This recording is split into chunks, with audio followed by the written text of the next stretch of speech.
tabii.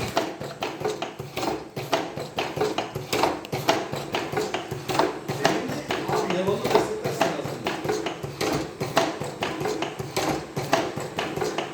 Şimdi Atatürk Partisi'nden abi bu evi satıp 3 ay sonra bu evi satıp bir tane ev alacağım abi diyeceksin.